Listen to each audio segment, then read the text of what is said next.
Due to my earlier video about the P0540, the initial repair that I did was the correct repair. I just had to go in with the scan tool and delete it. And once I deleted it, I scanned it 3 or 4 times after I got the engine started. You can hear it running right now. And the check engine light hasn't came back since. What I'm going to do is send my uncle on a test drive and let him take it home, and if it doesn't come back, then I will put in my description how many miles we drove it. Right now you can see, let me see if I can, I can't flip it around, but you can see that it says 118,171 miles. Again, that's 118,171 miles. And then I'll make another or not make a video, but on my description, I'll put the new mileage that after we checked it to make sure that the check engine light don't come back. I'm going to try to keep this posting updated. And but so far, that repair took care of the check engine light because it hasn't came back since. It came back earlier on video, but I guess because I didn't take out my uncle's keep alive memory battery. And that's to keep the memory in the computer alive so it doesn't reset it, and the monitors will stay engaged and won't die for that little bit of a time, because I think the video was just a few minutes long when I was showing the repair, and so it wasn't long enough. I think that keep alive battery is for about an hour, just enough to make some kind of electronic change, maybe a sensor or whatever. And so once I disconnected that, or I didn't disconnect the keep alive memory, what I did is I went in with a scan tool and deleted it manually. And so far so good. The check engine light hasn't came back. Turned it off. You can see my instrument cluster. Oops, maybe this way. And turn it on, my light goes out. And earlier in the other video, it came back on right away. This one hasn't came back since, after about 10 starts. I did 10 starts because I wanted to make sure that I couldn't recreate the circumstance that came on the earlier video.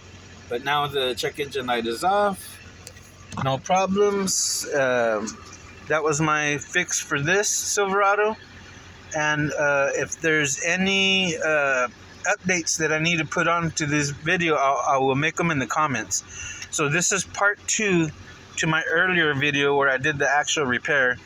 And hopefully this helps and gets other people to fix their P0540 problem. This is just one way to figure it out. There is a diagnosing procedure. I didn't do it because I kind of had a little familiar.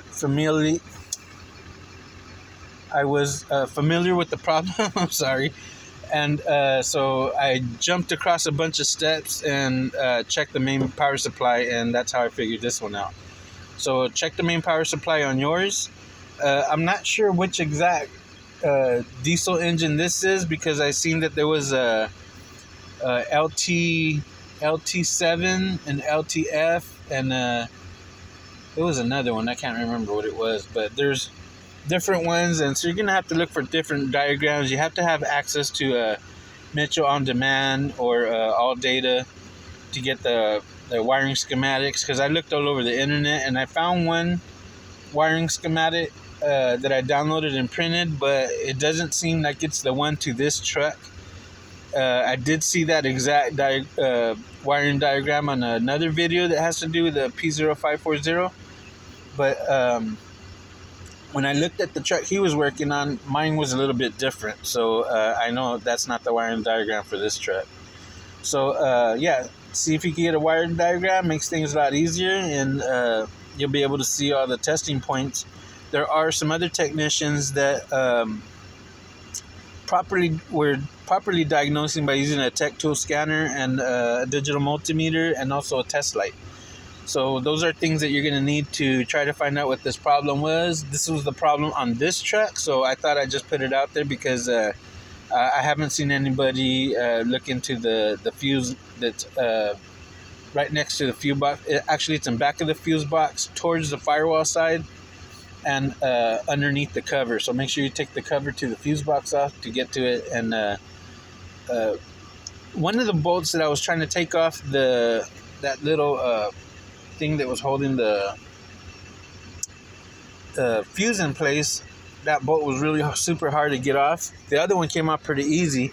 One of the bolts I saw was like, it was kind of crushed, and I guess it's supposed to be like that so it doesn't back off on its own. But just be prepared for that. And so far so good. I used the AutoZone fuse. I recommend using the OEM fuse. I just bought this little cheapo fuse because if you go to the dealer, that fuse is probably about, I don't know, I'm not even sure, probably about $30-$40, knowing the dealer how they are. So that was my problem solved for this truck, and I hope this helps and get you back on the road. All right, we'll see you out.